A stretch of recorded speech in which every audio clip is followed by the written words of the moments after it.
Hello students, this is lesson 12 and we'll continue talking about waves. We'll be discussing wave interactions, braking, and run-up. So here's the roadmap. We're going to talk about different wave interactions, shoaling, which is a process that happens as waves move into shallow water. We'll talk about braking and when and why that happens, and then we'll define a term called wave run-up and discuss why that's important in coastal engineering. All right, wave interactions. There are three types of interactions that we'll talk about. They are refraction, reflection, and diffraction.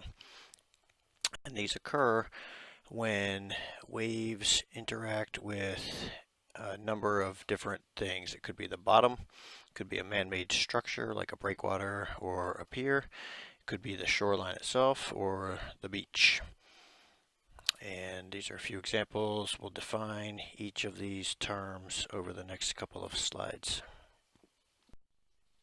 So the first interaction, and these are also called wave transformation processes, is called refraction. Now you may recall talking about refraction in physics, and I think you learned about refraction with light waves, and it's exactly the same process with water waves. So refraction deals with a bending of the wave due to changes in speed. So refraction occurs when we have waves approaching the shoreline at an angle. So if you look at these waves in this picture here, the wave fronts are at an angle to the shoreline. Okay, they're not parallel. And when that happens, if we assume that the bottom slopes up parallel to the shoreline, so it's deeper out here, shallower in here, what happens is parts of a single wave will be in deeper water and parts will be in shallower water. And we know from previous lectures that as the water gets shallower, the wave slows down. So what happens on a single wave, if it's approaching at an angle, the parts that are out here in the deeper water will still be traveling at a faster speed, while the parts that are in here in shallower water will have slowed down. And what that does is it tends to bend the wave, so the wave rotates around and tends to become more parallel to the shoreline. Okay, and if you have a straight shoreline, it looks kind of like this picture, but most shorelines aren't nice and straight like that. So occasionally you'll have a piece of land that juts out into the water. We call those headlands, and the water typically will be shallower near the headland and deeper over here. So the same refraction process happens here. If waves are coming in a straight front here, the parts in the center where the water gets shallower will slow down. The other parts out here on the wings will continue to travel faster, so they tend to wrap around or curve around the headland, and all of that wave energy gets focused right onto the headland, and that creates really good surfing zones. So a lot of the best surfing areas in California and Hawaii are caused by this refraction effect around a headland. The next process we talk about is diffraction, and diffraction occurs when a wave interacts with a solid barrier such as a rock breakwater or a jetty.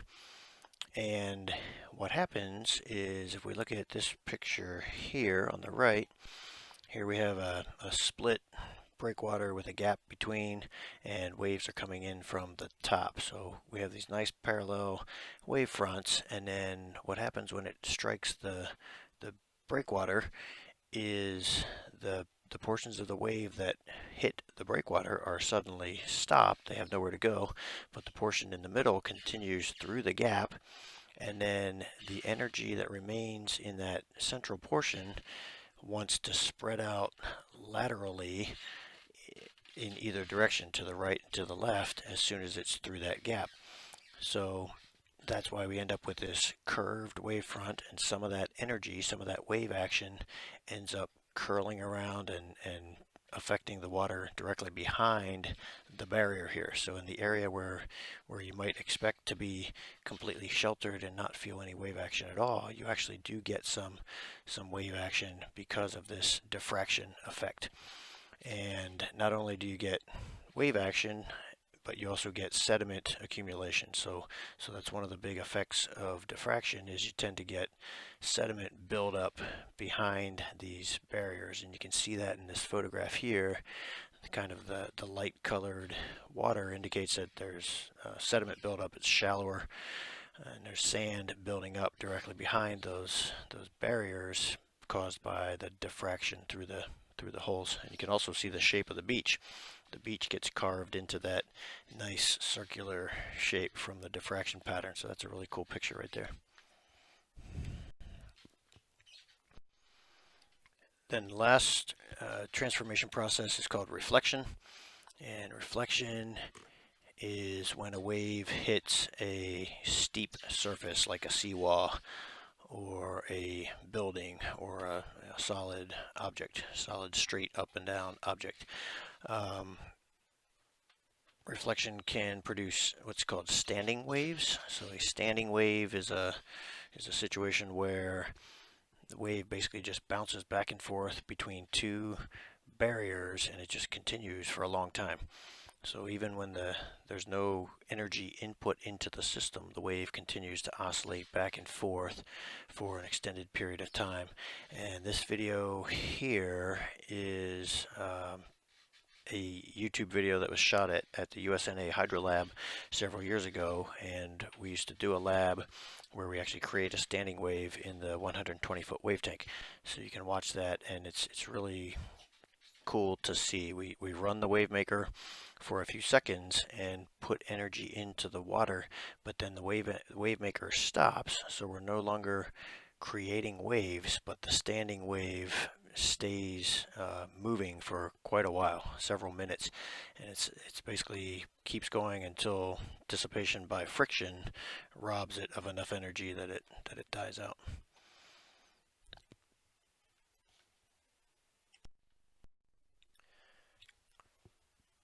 Shoaling is another process that happens to waves as they move from deeper water into shallower water, and we've talked about this in previous lectures. So what happens is as the water gets shallower, the wave slows down and the wavelength gets shorter, but the energy in the wave is still constant. The energy hasn't gone anywhere. So in order for that energy to be conserved, the wave height gets higher. So essentially the water piles up and the waves get higher. That's the process of shoaling. And the period, as we said, remains the same. The period never changes for a given wave. So the wave energy gets bunched up and wave heights increase. And if they get too high and we exceed that critical 1 to 7 wave height to wavelength ratio, then breaking can occur. This is a quote here from Dean and Dalrymple. That's one of the classic textbooks on wave mechanics. And it basically states that principle of shoaling leading to breaking. Okay, breaking waves. So this is an interesting topic, and you've all probably seen breaking waves of some type if you've been to the beach. If you're a surfer, you're particularly interested in breaking waves, and you probably know a lot about what happens here in the mechanics. But there are three types or categories of breaking waves that we'll talk about here. And the first is called a spilling breaker. And what happens here is the wave reaches this critical steepness, and the wave front essentially just collapses, and the peak just kind of slides down and spills down the face of the wave. So you get a lot of white water on the wave face, and it's a fairly low turbulence process. There's not a lot of turbulence, therefore there's not a lot of sediment getting stirred up in a spilling breaker. And this type of break occurs on a gently sloping bottom. And this is typical of the east coast of the United States. So if you go down to Ocean City, Maryland, this is the type of wave that you will see on most days. It's a spilling type breaker. Now the other extreme is called a plunging breaker. And a plunging breaker occurs on a steeper beach slope. And what happens here is that the wave crests, reaches its peak, and then instead of just spilling down the front, it actually creates a curl, and the peak curls over, creates this nice cone or trough here, and then it plunges into the standing water or into the bottom. So this is a much more violent, turbulent process, and it stirs up a lot more sediment, as you can kind of see here in the picture. So plunging breakers are typical on the west coast of the United States in California or Hawaii, and these are the much better surfing type waves because surfers try to get in the trough here, in the tube, and you just kind of ride along for a long time. And then the final kind of breaker is almost not a break at all. We call it a surging breaker. And what happens here really is the wave just kind of surges up the beach. The wave never really fully collapses. You don't get much noticeable white water at all. And the wave just surges up the beach and then returns. So the majority of the energy gets reflected and does not get transferred into the sediment. So that's the three types of breakers. So this is a qualitative discussion. We can quantify this a little bit. And this is just some more description of different types and why it's important. But we can quantify the type of wave with a parameter what we call the Iribarren number, or the surf similarity parameter. So we use this Greek letter. This is the Greek letter Xi, and it's a Greek Xi. It's pronounced KSI, Xi. So that's the Iribarren number, and we'll see on the next slide how do we actually calculate this. But why is it important to know what type of breaking waves we have? It's because of the energy transfer. So as we said, plunging waves are more violent. So if that's the predominant process in an area, then you need to know that so that you can design your structures to withstand that. If you typically see spilling or surging waves, that's not as violent, and you can probably design your structures to be a little less strong than you would have to be for a plunging wave. It also contributes to a process called wave run-up, which we'll get to in a couple of slides. That has to do with how far vertically up the shoreline the water will travel. Okay, the Iribarren number is calculated like this. It's the tangent of beta. Beta is the beach slope angle times deep water wave height over deep water wave length raised to the negative 1/2. So this term in parentheses here, HO over LO, we can call that the deep water wave steepness. Remember, the subscript 0 indicates deep water conditions. H over L is wave steepness. So I believe there's an example problem where you can calculate these. I'm not going to go into that, but it's simply a matter of plugging in your wave height and deep water wave length, which you calculate as GT squared over 2 pi, and the beach slope to get your Iribarren number. And then the importance of the Iribarren number is given by this table here, where we have 3 different categories of values. So if the value for Xi is less than 0.5, that indicates spilling type waves.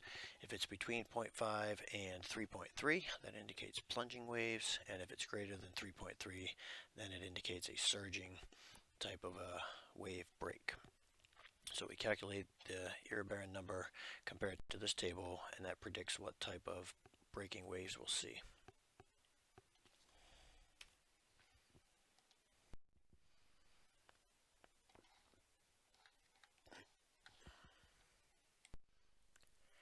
Wave run-up is another parameter that we can calculate, and it's given by the symbol R.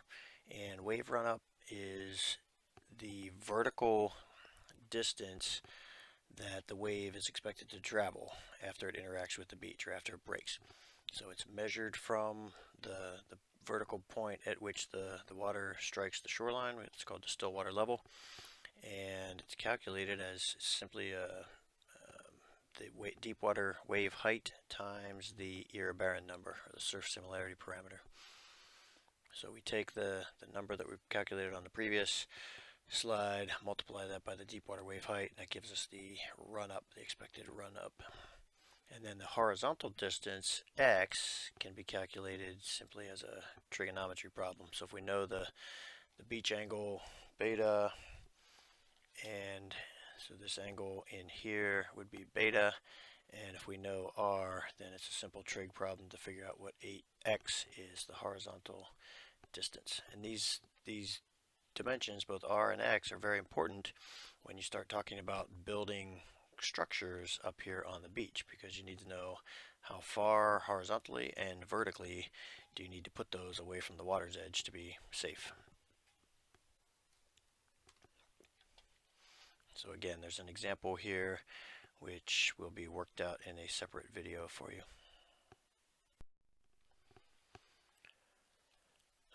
So in conclusion, we've talked about the three types of wave interactions or transformation processes and how they can affect coastlines, harbors, basins. We've talked about shoaling, the three types of breaking waves, spilling, plunging, and surging, and how we can classify those based on the Iribarren number. And then we've discussed wave run-up and how that is calculated. So that's really about it. There's some videos here you can watch about tsunamis and tidal waves, but that is it.